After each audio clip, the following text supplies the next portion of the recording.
Здравейте, приятели, всички вие, които споделяте нашето пространство на любовта. Аз съм Мирела Величкова и съм основателя на тази група. За първи път днес се появявам наживо пред вас, защото искам да отворя нова страница тук в пространство на любовта. Време е да се покажа наживо и да започна да участвам активно в работата на нашата група. Коя съм аз и защо направих пространство на любовта? Това винаги е било моя мечта, да имам някъде такова пространство, където да поканя хора с подобни на моите търсения, с подобни виждания, с подобна вибрация, хора, които биха искали да споделят заедно с мен как се преживяват любовта. Любовта във всичките й нива, всичките й проявления, с всичките й възможности, да ни обновява, да ни пречиства, да ни осветява вътре в нас и извън нас и по този начин с нещо да помагаме, за да променяме света. Преди много години, някъде около 1986 и 1987 година, аз преживях моя квантов скок. Така го наричам, защото тогава моята енергийност се промени. Тя скочи, буквално. Но в онези години аз изобщо не бях подготвена за нея. Не знаех какво се случва. Мислех си, че съм се разболяла и че умирам, буквално. Преживяванията ми бяха толкова сериозни и толкова страшни, както си мислех тогава аз. Разбира се, в началото започнах да се лекувам. Ходих в какви ли не клиники, ходих по лекари, пробвах лекарства, пробвах най-различни начини и все пак нещо в мен вече се беше променило, нещо в мен работеше по друг начин и ми трябваше време, за да може това, което се случваше в тялото ми, да се срещне с готовността на съзнанието ми, за да може да проработи като едно цяло. Това се случи, но минаха много години. В продължение на 10 години, веднъж и два пъти, аз получих така наречените кризи, в които се чувствах много зле. Всичко в мен беше объркано, тялото ми показваше какви ли не симптоми. Няма да ги изреждам сега. Всичко това много ме изплаши, но в същото време много ме промени.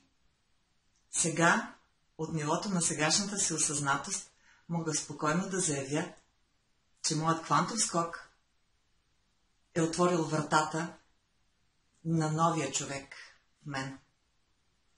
Всичко, което се случи, как се случи, защо според мен се случи и как ме промени, съм описала в книгата си "Истинска измислица", разказ за събуждането на съзнанието за енергията. Не случайно в заглавието на моята книга написах разказ в продължение, защото още тогава знаех, че това не е всичко, това е само началото и че аз ще напиша моя разказ в продължение или може би ще го направя сега, тук, наживо и че в разказа ми с продължение ще участват и други хора. Книгата може да видите на корицата, още на снимката на корицата се вижда заглавието й. Аз все още продължавам да изпращам тази книга на хората, които я откриват и искат да я прочетат. Смятам, че книгата е живо същество, затова когато я издадох, не случайно може би в 2012 година, аз си казах, моята книга се роди. Тя вече е история, тя е в пространството, тя има свой живот. И знаете ли, наистина забелязах, че книгата сама открива тези, които имат нужда, които искат да я притежават, които ще я прочетат, ще я изпият като чаша вода насред пустинята. Повечето хора, с които съм общувала и съм имала обратна връзка за това как са почувствали моята книга, споделят едно и също нещо. Те казват, ами това е моята книга, сякаш аз съм я писал. Всичко в нея е сякаш моята история, което е чудесно. Аз зная, че в "Истинска измислица" не съм написала нищо ново.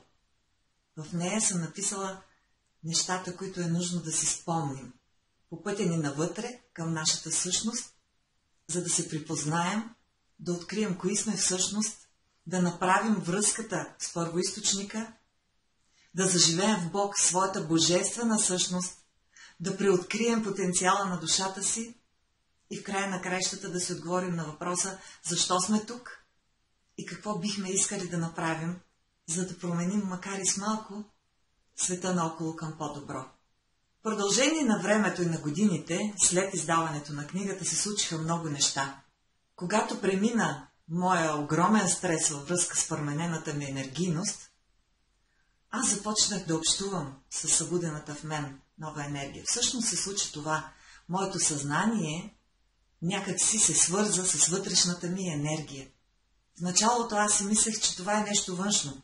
Нещо, което сякаш е влязло в мен, обсебило ме и ми пречи, опитва се някак си да ме контролира. Но не беше така. Всъщност енергията, събудената енергия вътре в мен, се опитваше да направи контакт с моето съзнание. Тя започна да се проявява чрез тялото ми, началото, но по-нататък се свърза с моето съзнание и започна да ме насочва по правилните пътеки, за да откривам различни инструменти, с които да я проявявам. И така, самото написване на книгата беше едно от малките чудеса, или големите чудеса, които се случи по този път, защото самата енергия ми показа, че трябва да напиша книга, че е време да седна пред компютъра и да излея всичко това, което до този момент беше минало през мен. Аз вече бях писала автоматично, бях натрупала много послания в най-различни тетрадки и когато се събудих една сутрин с ясното съзнание, че е време да събера всичко и да напиша книга, аз нямах никаква представа откъде да започна, как да започна и на къде ще вървя. Но знаете ли, това е най-хубавото от целия процес. Защото тази книга аз написах на един дъх, написах я без да участва мисълта ми. Мислите ли, че е възможно? Възможно е. Аз просто сядах пред компютъра и оставах в мълчание, без да имам представа какво ще напиша в следващия момент. И тогава някакси процесът се включваше, поставях ръце върху клавиатурата и започвах да пиша. И знаех във всеки един момент какво да напиша, знаех във всеки един момент кой отказ от автоматичното писане и в коя тетрадка да намеря, за да го поставя на точното място. На следващата сутрин се събуждах и знаех, че трябва да вложа илюстрации, а именно да поставя там снимки на моите енергийни картини, които вече бях нарисувала и които в началото си мислех, че просто искам да споделя с хората, за да видя как хората реагират на тази вибрация. Картините ми са също част, инструмент от проявленията на енергията. Те не изразяват нещо определено, нещо, което нашия ум, нашата логика, нашето 3D мислене да може бързо да разпознае и да каже: това е риба, това е градина, това е цвете, това е някаква свещ. Хората обикновено търсим, когато видим нещо, веднага логическото обяснение. Но картините, които нарисувах чрез енергията, нямат такъв образ. Те са абстрактни, те са проявления на тази енергия, безкрайно много цветове, не случайно са рисувани само с бои, в които присъства водата, и всъщност това, което представляват, е съобщение към всеки един човек, който застава пред тях. Тези хора, които не са отворили достатъчно съзнанието си, чието канали още са запушени, може би ще виждат в картините хаос или няма да видят нищо, няма да усетят никаква връзка. Но другите, които вече са на пътя, заставайки пред картините, моментално усещат тази връзка. Те усещат това общуване с енергията, макар и не на съзнателно ниво. И всеки един такъв човек веднага интуитивно разпознава своята картина. Картината, с която би искал да общува. За съжаление, аз разпилях голяма част от тези картини, още във времето, когато си мислех, че искам просто те да присъстват в пространството, да бъдат изложени на погледа на хората, за да може хората да общуват с тях. И някак си да видим какво ще се случи. Успях да запазя снимки на 40, може би 45 картини, а бях нарисувала 60. Сега в момента аз не рисувам. Този процес не е затворен, но аз не предизвиквам нищо съзнателно с ума си. Ако почувствам в някакъв момент отново оня тънък, фин глас, който на вътрешно ниво ми казваше: рисувай, рисувай, започни да рисуваш, ти трябва да рисуваш, вземи го и рисувай, когато го усетя, да, ще го последвам и ще направя, което той ми нашепва. Впоследствие, освен рисуването, освен автоматичното писане, което имам и сега, аз започнах да опитвам различни проявления на тази енергия. Например, започнах да усещам как тя движи тялото ми. Нещо, което усещах от самото начало, но в началото то ме плашеше. И аз последвах това движение. Така се роди моето интуитивно танцуване. Интуитивното танцуване е всъщност спонтанно тайчи. То е израз на енергията чрез тялото. Представлява следното нещо. Аз пускам музика и в тази тишина между мен и музиката оставям тялото да последва енергията. Енергията сама движи частите от тялото ми. Ръцете, краката, главата. Тя показва на къде да се движат по същия начин, както когато пиша автоматично или както когато рисувам, без движенията да минават през ума. Тоест аз не зная какво движение ще направя в следващия момент. Аз танцувам като дете, което просто се забавлява заедно с енергията, която извира от него, от мен. Повярвайте ми, това усещане е невероятно. Това е наистина медитация в движение, защото докато го правиш, ти не мислиш за нищо, ти просто следваш енергията. И това е истинско удоволствие. Това е сприятеляване с тялото, това е сприятеляване с душата, това е сприятеляване с енергията, това е обединяване на цялото същество.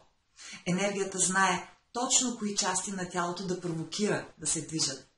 Енергията знае винаги колко натиск да приложи, така че след 1 час активно танцуване да не получиш мускулна треска, например.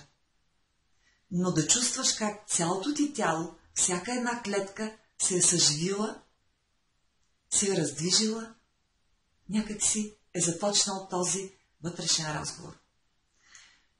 Започнах от някъде и вървя и зная, че мога да говоря дълго, защото до сега съм мълчала за тези неща. Не се страхувам да изляза и да ги кажа, не се притеснявам от хората, които няма да ги разберат, които ще кажат: това са глупости или с какво ни занимаваш тук. Но защо съм направила тази група Пространство на любовта, ако не мога да споделя вътре себе си, ако не мога да споделя енергията, ако не мога да споделя потенциала, който непрекъснато чувствам отвътре. Животът е кратък, време е да излезем на сцената и да се покажем такива, каквито сме. Без да се опитваме да променяме другите. Без да се опитваме да налагаме своя начин, своите инструменти. Но да покажем кои сме, как го правим, какво ни кара да се усмихваме, да се чувстваме светли, да изпитваме любов, въпреки всичко, което е около нас, въпреки всичко, което понякога смущава вътре в нас. Да събудим този светлинен кълн, както го наричат богомилите, и да му позволим да превърне в светлина всичко, което е вътре в нас и всичко това, което е извън нас.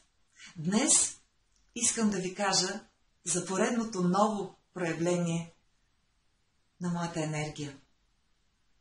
Наричам го език на душата ми. Това също не е нещо ново. Оказа се, че в интернет има много информация. В YouTube, ако потърсите, ще откриете много клипове и много хора от света, които правят, които предават този soul language или езика на душата. Всъщност, първите такива клипове, с които аз се срещнах, бяха чрез групата на Галин "Звуково лечение и терапия". Там той беше публикувал клипове на така наречения Light Language, езикът на светлината.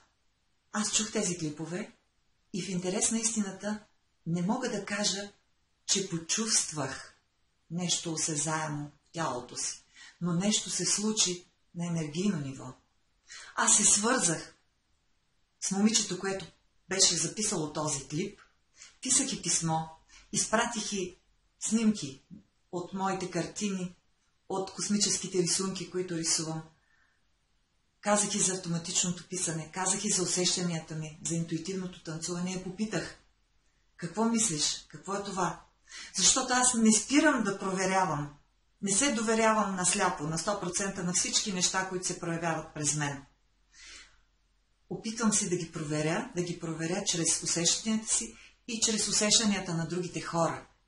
Това е важно, защото ако някъде там усетите, че има нещо тъмно, че има нещо мъгливо, че има нещо, което ви притеснява, нещо, което не ви кара да се чувствате добре, значи се проявява някой от недобрите части. Енергията никога не е добра или лоша. Тя е такава, каквато ние я излъчваме. Тя е такава, каквато ние я зареждаме. Толкова силни сме ние, толкова голям е нашия потенциал. И момичето ми отговори, тя ми каза: не се страхувай, не се притеснявай, ти канализираш душата си. Тогава аз някак си прегърнах това ново умение, нарекох го не Light Language, а Soul Language, език на душата ми, защото така го чувствам, така е по-близо до мен. И започнах да записвам клипове на този език, започнах да ги публикувам в моя YouTube канал. Ще поставя под това видео линк за моя YouTube канал и ако ти се заинтересуваш, искаш да видиш повече, заповядай, там можеш да видиш всички клипове, които съм записала от самото начало. Ако искаш, можеш да се абонираш за канала ми, за да следиш новостите, защото в днешно време проявленията на този език се усилиха. Сега аз чувствам нуждата да записвам всеки ден, понякога сутрин и вечер. И намерението ми, чрез това мое явяване на живо, е да започна да правя такива предавания и тук, в пространство на любовта. Защото този език не е език на ума. Той не е логически. Той не минава през нашия ум и ние няма как да го преведем с ума си или да го разберем. Аз самата не разбирам какво точно казвам. Аз съм проводник. Но това е към този момент. Не зная какво ще се случи напред във времето, какво ще се случи с практиката, защото съм забелязала, че когато практикувам инструментите, използвам ги, тези, които енергията ми дава, всъщност нещата се разгръщат, започват да се развиват и може в един момент енергията да ме повика за друг вид служене. Към момента аз просто предавам този език, но многократно съм проверила какво означава той за другите хора, защото когато търся отговорите на нещата, които се проявяват през мен, винаги ми се казва, чрез моята душа, от моята душа, че значението ще откривам през другите хора. Така че аз публикувам от време на време клипове с езика на душата, например в групата за звуково лечение и терапия, която наброява повече от 20 000 души. И там моля хората да споделят, ако усещат нещо, ако получават някакви визии, ако чуват нещо, ако нещо се появи в ума им и нямате представа какви споделяния и какви коментари получавам от хората, които наистина чувстват. Защото в онази група има хора, твърде много хора, има много чувстващи хора. Хора с отворена сензитивност, с отворени канали, с отворено съзнание за новото. Хора просветени. Ще опитам да помоля някои от тези хора да ми разрешат да споделям техните коментари тук.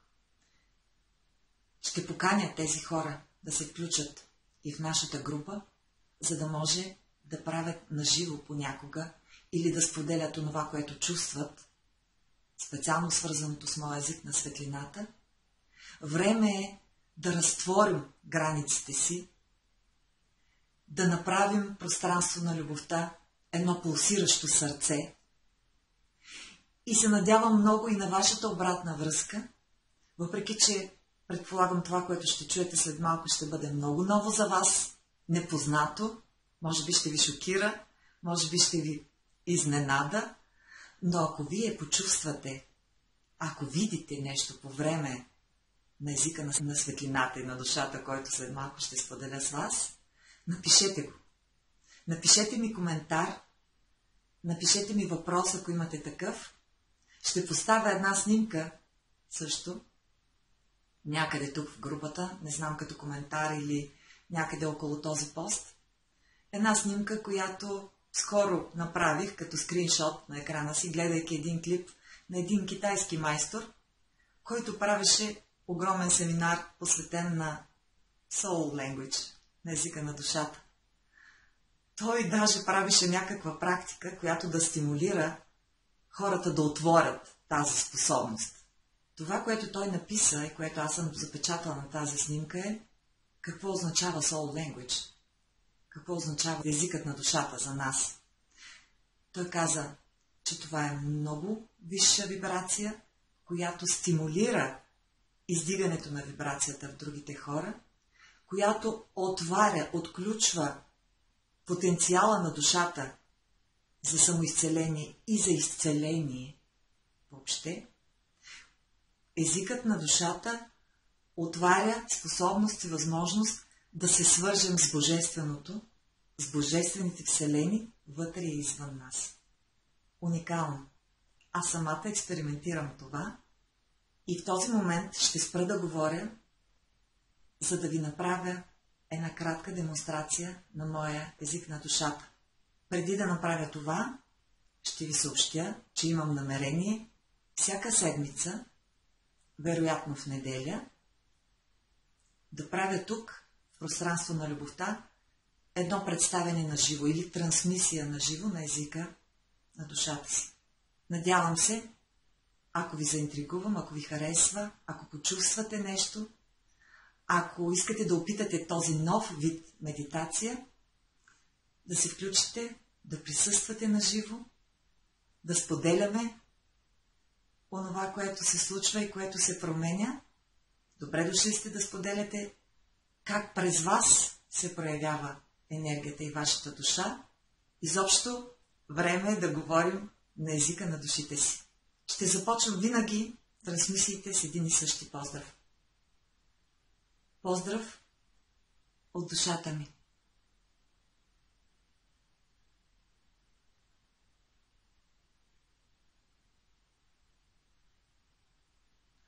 Ayabahani kerati sabareti aletera, ashamorti kiti avarasi samahani ariti kalede, uvarata paria kalediarati samiaraditi se, e je sais pas, yakamani diarati kita haridi sakariti paharidi laditi arabohoto tosto, ogofahani mahasti alechisere, kidivarati sada, boareti kita haniliti hapasaya, Abarrakania letiki samaiara dessadiara, ovaya halliaritiassa, ovanya hamara dessakariava, osapaya rititiise kalititivare, omohonini sariatikalitissakavoro toparia ressisarititi, ezedele kedevaria mahananiara cesoldo voroditialetikedavaria data, Arsialitiara samahaniara tassakarevayara tasada ovorolla garatiti hamahani sariada sadavayara segideliti parianissa amahiassa cavaliara diale cisariti pohoniara sikeritiaressa Верите ли керахемарита ханиса карита варяда, ошарита параликарита михани хаса, ая хамари хасалякта варяти саря, ожалета парегизани хамари ясата, озалика вариара хазаликарияда, оаяратия,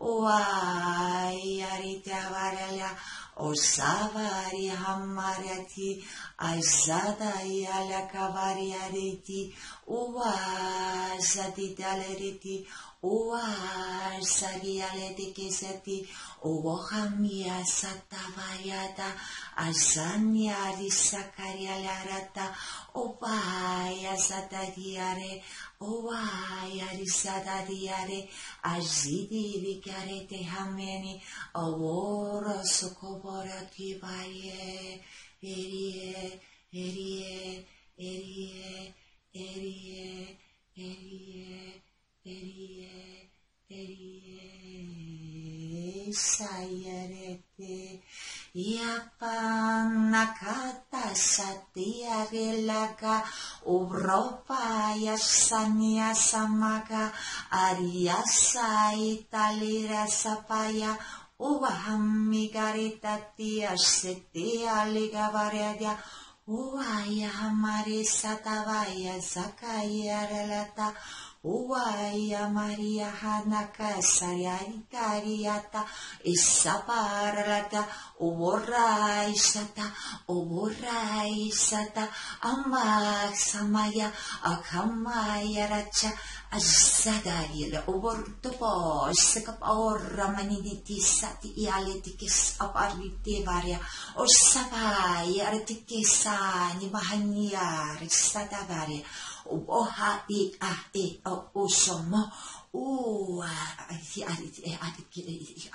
autobar e ati ke samariana nia o ay sakaria paretia sadaria loko paretia saka o ay sadabaya kanania o vaya sapaya Usubaya leare saba, uzagariti darati saba, o parra che ti amahani sakati dara sedere, ubayati ti caretiara satadia pareti della takata, uvarika hazamaniara ci sakabari tutto boretia, uaya sakarite de habariti segreti tiarata, zapa atiara samanyahana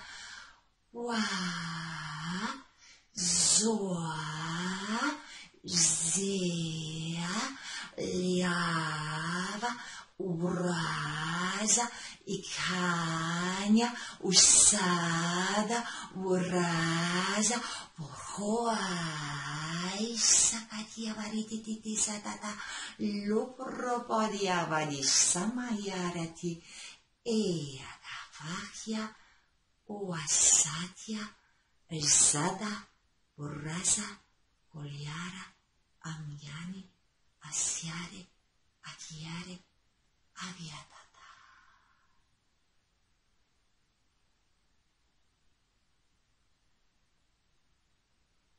Намасте. Поздрав от душата ми.